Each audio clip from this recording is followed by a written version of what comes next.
আচ্ছা, আপনাকে যদি আমি বলি যে গরু ছাগল কেনা-বেচার জন্য যেমন হাট বাজার বসে, সেরকম যদি আমি বলি যে এখন মেয়েদের কেনা-বেচা করার জন্যও বাজার বা হাট বসে। তাহলে কি আপনি বিশ্বাস করবেন?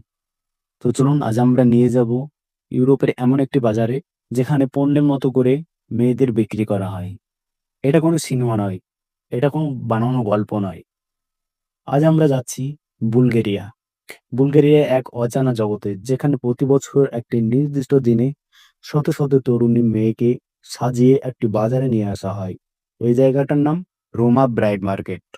রোমা, যাদের আমরা অনেক সময় গিপসি নামেও চিনি।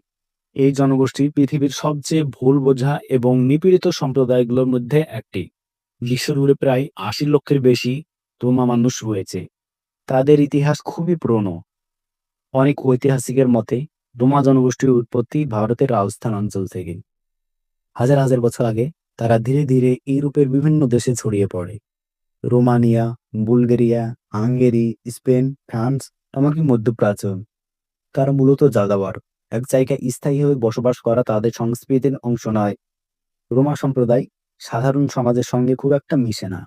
এর কারণ তারা বাইরের নিয়ম মানতে চায় না। নিজেদের আলাদা আইন ও রীতিনীতি আছে। নিজেদের মধ্যে বিয়ে করে, নিজেদের মধ্যে বিচার করে। এর ফল কি হয়েছে? ইউরোপের বহু দেশে রোমা মানে সন্দেহ, অবিশ্বাস, বৈষম্যে। অনেক জায়গায় তাদের স্কুলে নেওয়া হয় না, কাজে দেওয়া হয় না, সমাজ থেকে দূরে রাখা হয়। আমরা এখন পৌঁছাই বুলগেরিয়ার রাজধানী সোফিয়া থেকে প্রায় ২ ঘন্টা দূরের একটি শহরে। এই শহরের কাছেই প্রতি বছর বসে এই কুখ্যাত ব্রাইড মার্কেট। এই বাজার কোনো স্থায়ী দোকান নয়, এটা বসে বছরে মাত্র কয়েকদিন। এই দিনে রোমা পরিবারগুলো আসে, মেয়েদের সবচেয়ে সুন্দরভাবে সাজানো হয়। ছেলেদের পরিবার আসে পছন্দ করতে। বিয়ের আগের দিন থেকেই একটা রোমা মেয়ের জীবন বদলে যায়। তার গায়ে ভারী পোশাক, চকচকে গয়না, চোখে গাঢ় কাজল, মুখে মেকআপ। এখানে মেয়েদের বয়স সাধারণত ১৪ থেকে ১৮ বছর। অনেক সময় মেয়েরা এই বিয়েতে রাজি থাকে না। কিন্তু রোমা সমাজে পরিবারের সিদ্ধান্ত শেষ কথা। এখানে বিয়েটা প্রেম নয়, একটা লেনদেন। তাদের দাম নির্ভর করে মেয়েটি কত সুন্দর, পরিবার কত সম্মানিত এবং মেয়েটি কুমারী কি না, পরিবার কতটা ধনী।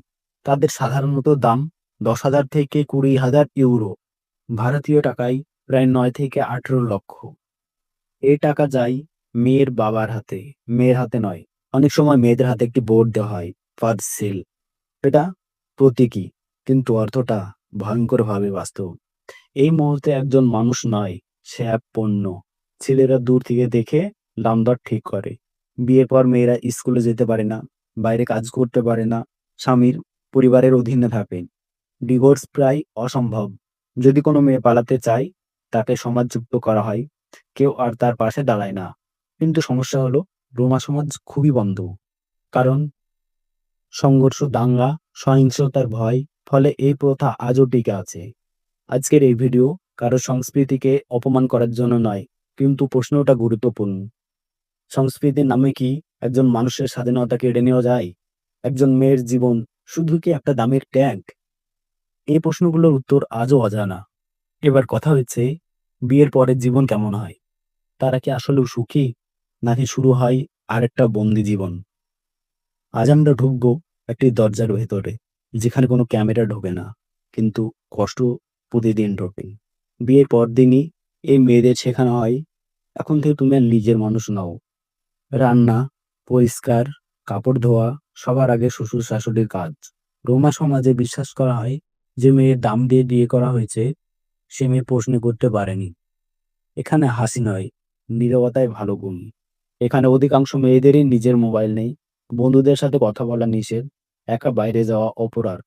অনেক পরিবারে মেয়েদের বলা হয়, বাইরের দুনিয়া তোমার জন্য না। এভাবেই ধীরে ধীরে তাদের পুরো পৃথিবী চারটে দেওয়ালে আটকে যায়। দিনভর কাজের পরেও ভুল করলে শোনা যায় গালাগালি, অপমান, কখনো কখনো মারধর। কিন্তু রোমা সমাজে অনেক জায়গায় এটাকে স্বাভাবিক মনে করা হয়, কারণ মেয়েটি টাকা দিয়ে কেনা। পরিবারের সম্মান রক্ষার দায়িত্বও তার। কষ্ট সহ্য করাই তার কাজ। এত কিছুরই পরেও তাদের মধ্যে ভালোবাসা আছে কি? কিছু ক্ষেত্রে হ্যাঁ, সময়ের সাথে দয়া জন্মায়, কিন্তু বেশিরভাগ ক্ষেত্রে ভয় থেকে অনুগত, চুপ থাকা থেকে সম্পর্ক। নির্যাতন থেকে নীরবতা। একজন রোমা নারী বলেন, "আমরা স্বামীকে ভালোবাসি না। আমরা তাকে ভয় পাই।" বিয়ের কিছুদিন পরেই তাদেরকে মা হওয়ার জন্য চাপ দেওয়া হয়। কারণ সন্তান মানে পরিবারের শেকড়। সন্তান মানে পালানোর পথ বন্ধ। একবার মা হলে এই জীবন থেকে বেরোনো প্রায় অসম্ভব হয়ে যায়। কিছু মেয়ে এই জীবন সহ্য না করতে পেরে পালাতে চায়। কিন্তু ধরা পড়লেই মারধর, পরিবার থেকে বিচ্ছিন্ন। আসলে এই মেয়েরা কোনো অপরাধ করেনি। তারা শুধু জন্মেছে ভুল জায়গায়, ভুল নিয়মের মধ্যে। আজও প্রশ্নটা রয়ে যায়, বিয়ে কি নিরাপত্তা নাকি আরেকটা কারাগার? ট্রেডিশন কি মানুষের জীবনে সবচেয়ে বড়? এবার কথা হচ্ছে, রোমা ব্রাইড মার্কেটে বদল কি আসছে? এই প্রথা কি আজও একই রকম? কেউ কি এর বিরুদ্ধে লড়ছে? এই অন্ধকারে শেষ আলো কি এসেছে? নাকি আজও সেই অন্ধকারেই রয়ে গেছে? আজকের রোমা তরুণরা আগের মতো চুপ নেই। অনেকে প্রশ্ন করছে, কেন মেয়েদের দাম থাকবে? কেন বিয়ে হবে ভয় দিয়ে? কেন মেয়েরা পড়াশোনা করতে পারবে না? একজন তরুণ রোমা ছেলে বলে, আমি আমার স্ত্রী কিনতে চাই না। আমি তাকে সম্মান করতে চাই। এই প্রশ্নগুলোই প্রথার ভিত নড়িয়ে দিচ্ছে। কিছু এনজিও আর সামাজিক সংগঠন রোমা এলাকায় মেয়েদের স্কুলে নিচ্ছে, পরিবারকে বোঝাচ্ছে, আইনের ভয় দেখাচ্ছে। একজন রোমা মেয়ে বলে, আমি পড়তে শিখেছি। এখন আমি জানি আমাকে কেউ কিনতে পারে না। শিক্ষা এই বাজারের সবচেয়ে বড় শত্রু। অনেক দেশে এখন ব্রাইড সেলিং, হিউম্যান ট্রাফিকিং, জোর করে বিয়ে ক্রাইম, মেয়েদের কেনাবেচা ইনলিগাল। পুলিশ আর প্রশাসন কিছু জায়গায় এই বাজার বন্ধ করেছে।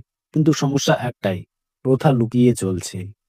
আইন আছে, কিন্তু ভয় এখনো বেশি। কিছু নারী এই জীবন থেকে বেরিয়ে এসেছে, তারা নিজের কাজ করছে, অন্য মেয়েদের সাহায্য করছে, নিজের গল্প বলছে। একজন নারী বলে, আমি পালিয়েছিলাম, ভয় পেয়েছিলাম, কিন্তু আজ আমি মুক্ত। এই গল্পগুলো অন্য মেয়েদের সাহস দেয়। সব জায়গায় বদল আসেনি। আজও গোপনে বাজার বসে, মেয়েদের দাম ঠিক হয়, সমাজ চাপ দেয়। কারণ দরিদ্র, অশিক্ষা, শত বছরের বিশ্বাস। পরিবর্তন হচ্ছে, কিন্তু ধীরে ধীরে। এই গল্পের শেষ কি সুখের? পুরোপুরি না, কিন্তু শুরু হয়েছে। একটা মেয়ে পড়ছে, মানে একটা প্রথা দুর্বল। একটা ছেলে প্রশ্ন করছে, মানে ভবিষ্যৎ বদলাচ্ছে। যে প্রথা মানুষ ভাঙে, সেটা ইতিহাসে থাকবে শুধু অপরাধী হিসেবে। এই গল্প রোমা সমাজের, কিন্তু প্রশ্নটা সবার জন্য। আমরা কি আজও মানুষের চেয়ে প্রথাকে বড় রাখছি? মেয়েরা কি আজও কোথাও না কোথাও দাম দিয়ে বিয়ে হচ্ছে? পরিবর্তন একদিনে আসে না, কিন্তু প্রশ্ন একদিনে শুরু হয়। যদি এই ভিডিওটি আপনাকে নতুন কিছু ভাবতে বাধ্য করে, তাহলে ভিডিওটিতে লাইক দিন, শেয়ার করুন, আর এমন আরো অজানা ইতিহাস ও বাস্তব কাহিনী পেতে আমাদের চ্যানেলটি ফলো করুন। আমি হলাম রুবেন, আপনারা দেখছেন রুবেন রিয়েলিটি। দেখা হচ্ছে আবার নতুন কোনো ভিডিওতে।